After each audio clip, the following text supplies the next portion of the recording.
चलिए स्टार्ट करते हैं साइंस।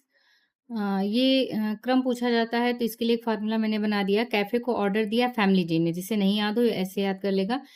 कै से किंगडम हो गया, फे से फाइलम हो गया, को से क्लास, ऑर्डर से ऑर्डर, फैमिली से फैमिली। तो kingdom, phylum, class, order, family, sequence और स्पीसीज है सबसे लास्ट में। डायनासोर मेसोजोइक सरीसृप, मछली डिवोनियन कल्प में आता है, सरीसृप मेसोजोइक महाकल्प में और उभयचर कार्बोनिफेरस युग में। ये फैक्ट है, याद करने के लिए याद कर लीजिए। विटेकर ने 5 जगत में डिवाइड किया था: जंतु जगत, पादप जगत, प्रोटिस्टा, मोनेरा और कवक जगत। जंतु में सारे जंतु आ गए, पादप में जितने भी पौधे हो गए वो पादप जगत में आ गए, और प्रोटिस्टा में कौन आती है? यूकैरियोटिक जीव आते हैं, जिसमें केंद्रक विकसित होता है, उसे यूकैरियोटिक जीव कहते हैं।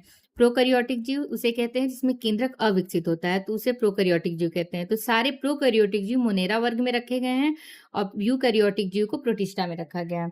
उसके अलावा ईस्ट, मशरूम, कवक को कवक जगत में रखा गया है। तो यूकैरियोटिक जीव कौन कौन से होते हैं? शैवाल, प्रोटोजोआ, जितने भी जलीय जंतु होते हैं यूकैरियोटिक जीव होते हैं। प्रोकैरियोटिक जीव में बैक्टीरिया, माइकोप्लाज्मा, साइनोबैक्टीरिया ये सब आ जाएंगे। अब हम पादप जगत को कई पार्ट्स में डिवाइड करते हैं: थैलोफाइटा, ब्रायोफाइटा, टेरिडोफाइटा, जिम्नोस्पर्म और एंजियोस्पर्म। जैसे जैसे प्लांट का डेवलपमेंट होता गया, उसमें परिवर्तन होते गए, उसी के आधार पर हम 5 इसमें डिवाइड किए हैं। जैसे थैलोफाइटा में तो स्टार्टिंग में जो प्लांट्स का डेवलपमेंट हुआ उसमें जड़, तना, पत्ती का अभाव था। हमें ये नहीं क्लियर था कि कौन सा जड़ है, कौन सा पार्ट को तना बोले और किसको पत्ती। संवहनी ऊतक का अभाव रहता था, तो ऐसे प्लांट्स को थैलोफाइटा में रखा गया। एग्जाम्पल है स्पाइरोगाइरा।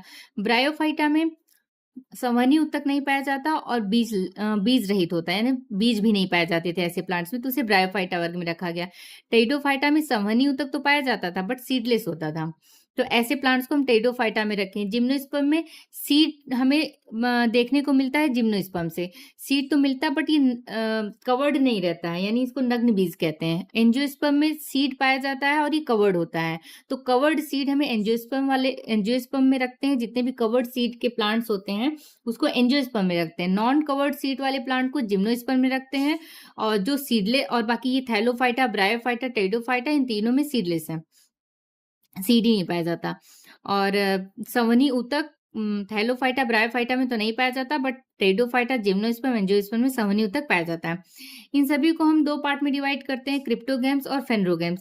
जैसे अप्रत्यक्ष जननांग जिसमें होगा उसको क्रिप्टोगैम्स कहेंगे। जैसे थैलोफाइटा, ब्रायोफाइटा और टेरिडोफाइटा को हम क्रिप्टोगैम्स में रखते हैं और जिम्नोस्पर्म और एंजियोस्पर्म को फेनरोगैम्स में रखते हैं। तो फेनरोगैम्स में पूर्ण विकसित जनन अंग होता है, उसे हम फेनरोगैम्स कहते हैं।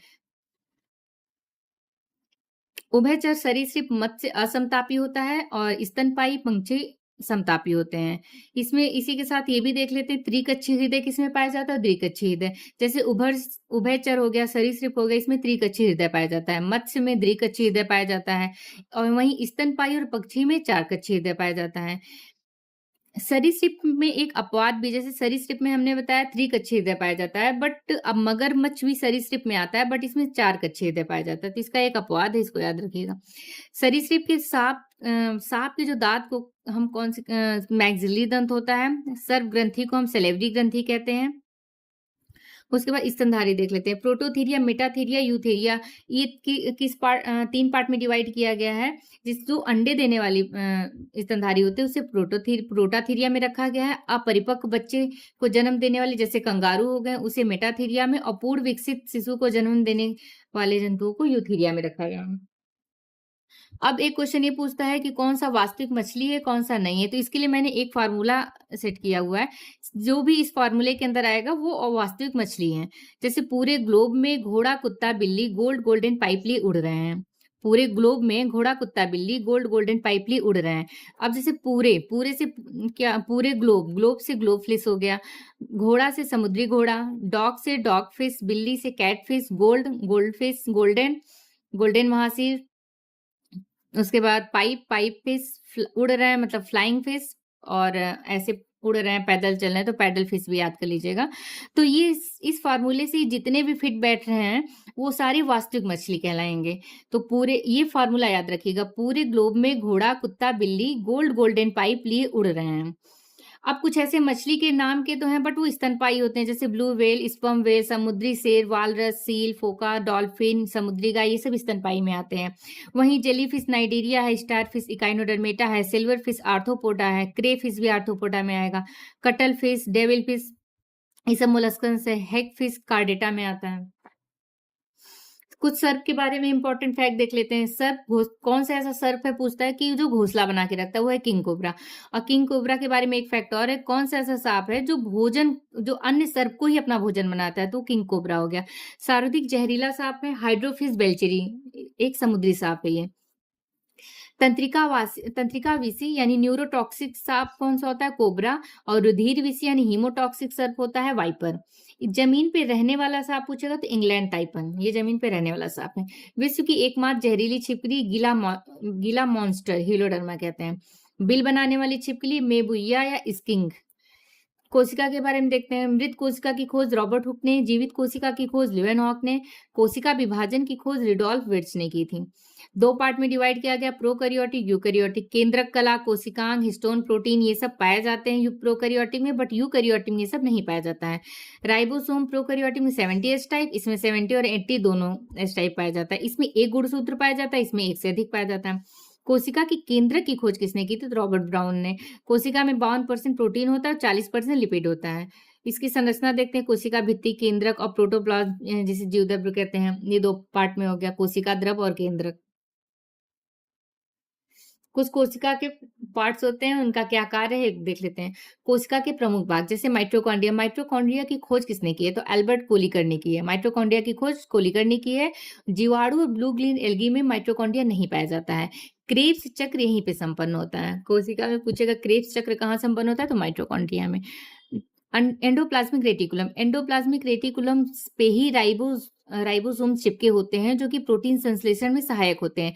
अब एंडोप्लाज्मिक रेटिकुलम 2 पार्ट में डिवाइड किया गया, सपाट एंडोप्लाज्मिक और खुरदरा तो जो खुरदरा एंडोप्लाज्मिक रेटिकुलम में प्रोटीन का संश्लेषण इसी स्थल पे होता है, इसी जगह पे, और जिसमें राइबोसोम एक सहायक का काम करता है प्रोटीन संश्लेषण में। तो राइबोसोम की खोज पैलोड ने की थी। अब यहाँ देखते हैं कोशिका भित्ति। कोशिका भित्ति ओनली पादप कोशिका में पाई जाती है। कोशिका झिल्ली निकोलसन और सीसर ने इसकी खोज की थी। सबसे बाहरी आवरण होता है कोशिका झिल्ली किसी भी कोशिका का। केंद्रक की खोज रॉबर्ट ब्राउन ने की थी, और केंद्रक में ही डीएनए पाया जाता है, और ये यूकैरियोटिक में उपस्थित होता है केंद्रक, प्रोकैरियोटिक में नहीं। गोल्जी बॉडी के बारे में देख लेते हैं। गोल्जी बॉडी को गोल्जी कॉय भी कहते हैं। इसकी खोज कैमिलो गोल्जी ने की थी, और कोशिका भित्ति का निर्माण करती है ये, और ग्लाइकोप्रोटीन और ग्लाइकोलिपिड का भी निर्माण करती है। लाइसोसोम को आत्मघाती शैली कहते हैं, इसकी खोज डी डूबे ने की थी। गोल्जी कॉय के निर्माण में ये सहायक होता है। स्तनधारियों के लाल रक्त कणिकाओं में ये नहीं पाया जाता लाइसोसोम। सेंट्रोसोम को तारक काय हिंदी में कहते हैं। ये कोशिका विभाजन में सहायक होता है। फ्लैजिला एंड सीलिया की गतिशीलता में सहायक होता है। ये जंतु पादप में नहीं पाया जाता है, एक्सेप्ट है शैवाल, कवक और मांस को छोड़ के। लवक देखते हैं क्या। लवक पादप कोशिका में पाया जाता है, बट जंतु कोशिका में लवक नहीं पाया जाता है। जीवाणु, ब्लू ग्रीन एल्गी और कवक में भी ये नहीं पाया जाता है। 3 टाइप्स होते हैं, क्लोरोप्लास्ट, क्रोमोप्लास्ट, ल्यूकोप्लास्ट। क्लोरोप्लास्ट हमारा ग्रीन कलर के लिए जिम्मेदार होता है, यानी पत्ती ग्रीन कलर की होती है, यानी प्लांट्स के जो ग्रीन कलर के पार्ट्स होते हैं उसके लिए जिम्मेदार होता है क्लोरोप्लास्ट। क्रोमोप्लास्ट रंगीन भागों के लिए, यानी कलरफुल पार्ट्स के लिए, जैसे फल, बीज, पुष्प हो गए, कलर प्रदान करता है। और ल्यूकोप्लास्ट अवर्डी लवक भी कहते हैं, रंगहीन होता है, मतलब जैसे जड़, भूमिगत तना, ये सब के लिए जिम्मेदार है ल्यूकोप्लास्ट।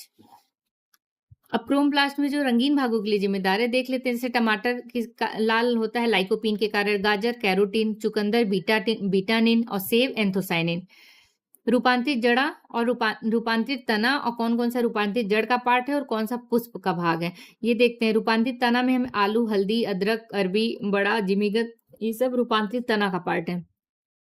तो आलू का हम क्या खाते हैं, ट्यूबर खाते हैं जिसे स्तंभ कंद कहते हैं। वहीं हल्दी और अदरक का प्रकंद खाते हैं जिसे राइजोम कहते हैं इंग्लिश में। अरबी, बड़ा और जिमी कंद का धन कंद खाते हैं, और प्याज, लहसुन का सलकंद खाते हैं। कौन कौन सा रूपांतरित जड़ा का पार्ट है, मूली, गाजर, सलजम, शकरकंद, मटर, चना, ये सब रूपांतरित जड़ है। पुष्प भाग जैसे लौंग हो गया, लौंग एक पुष्पकलिका है लौंग। केसर पुष्प एवं वर्तिग्रा यानी स्टाइल एंड स्टिग्मा के पार्ट से इसे प्राप्त किया जाता है केसर को। तो ये पुष्प के किसी न किसी भाग से प्राप्त किया जाता है लौंग और